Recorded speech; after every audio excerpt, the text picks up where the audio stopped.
Ya, tadi sore saya kedatangan rekan-rekan media yang tergabung di Rumah Gagasan dan Jawara Tangguh Bencana yang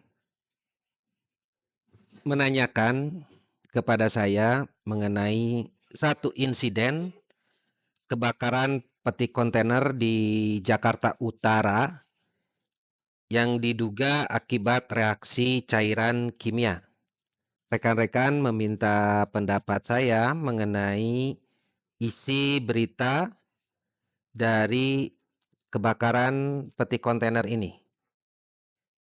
Ya, pas kebetulan tanggal 14 Januari 2025 dan 17 Januari 2025, Rumah Gagasan mengadakan audiensi untuk memberikan laporan dan masukan terkait prosedur penanganan kedaruratan bahan berbahaya dalam angkutan.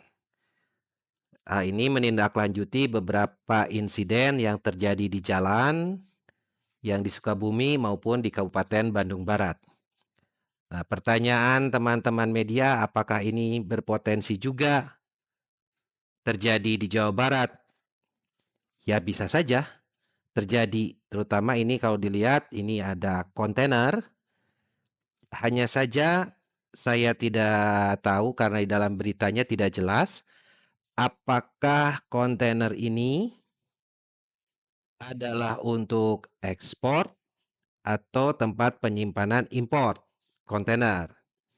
Kemudian apakah area ini adalah khusus untuk penyimpanan bahan-bahan kimia? Proses pemadaman ini melibatkan petugas damkar sebanyak 7 unit mobil damkar dan 35 personel. Sekali lagi bukan masalah bisa dipadamkan bagi saya yang kami diskusikan di Dishub Provinsi Jawa Barat maupun BPTD kelas 1 untuk Jawa Barat yang dihadiri oleh BPBD Jawa Barat.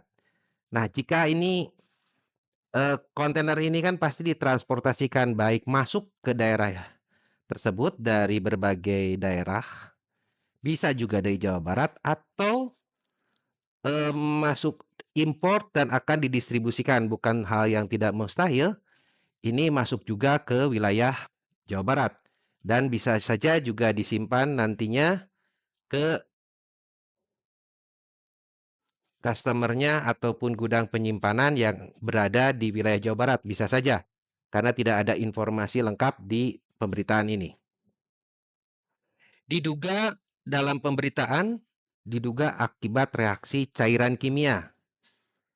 Ya, untuk seperti ini saya tidak dapat melakukan analisis pasti karena di sini kita tidak melihat dalam kontainer ini karena posisinya terbuka, lalu di media yang lain juga sama posisi fotonya, tidak terlihat ada plakat untuk transportasi.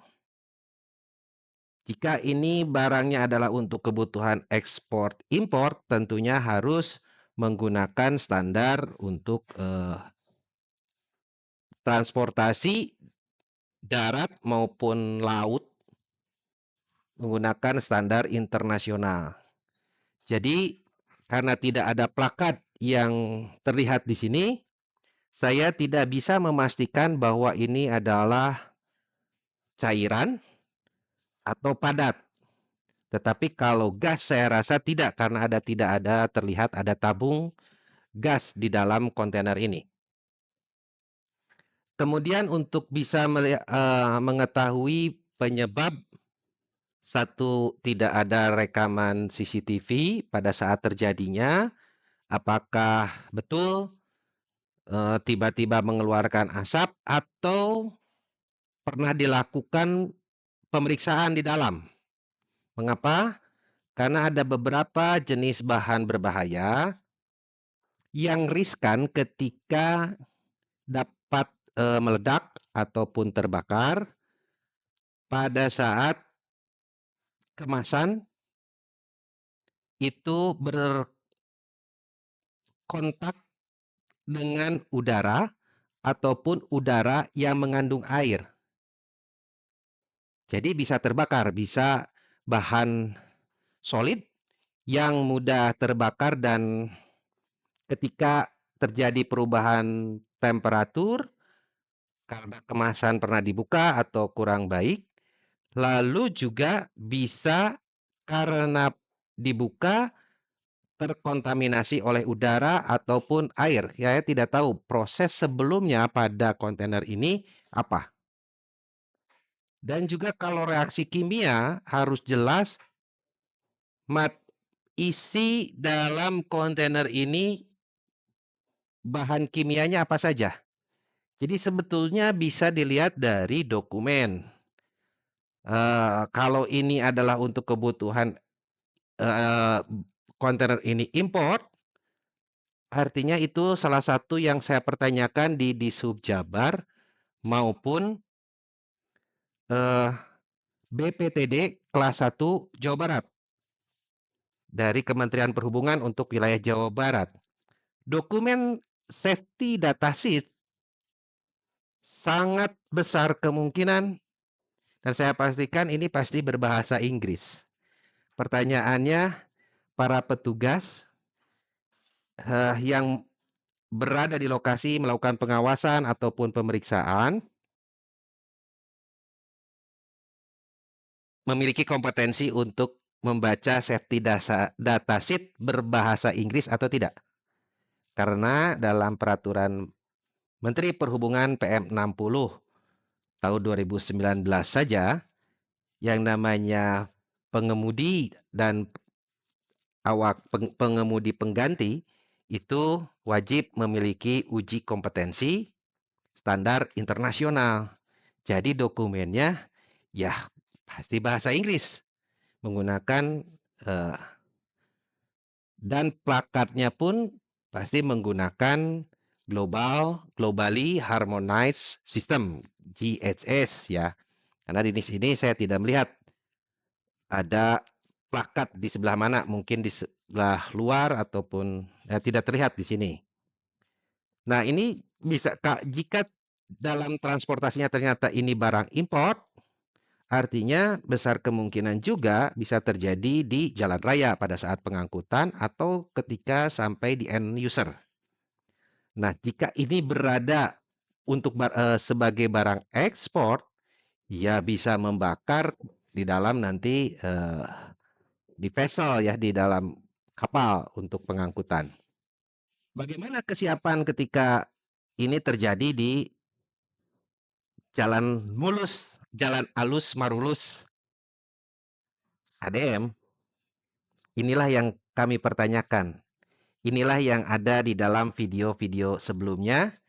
Dan ternyata ya terjadi ya. Tapi bersyukur bahwa ini masih ada di lokasi, tidak sedang melewati jalan tol ataupun jalan yang lalu lintasnya padat penduduk atau tidak sedang beristirahat di lokasi parkir yang menyatu. Tidak ada lokasi parkir khusus ketika si pengendara kelelahan ataupun terjebak. Ya tidak ada lokasi parkir khusus. Dan bagaimana juga ketika misal masuk ke suatu kota yang jalannya dan penduduknya padat. Saya tidak tahu juga ini apakah memiliki rute.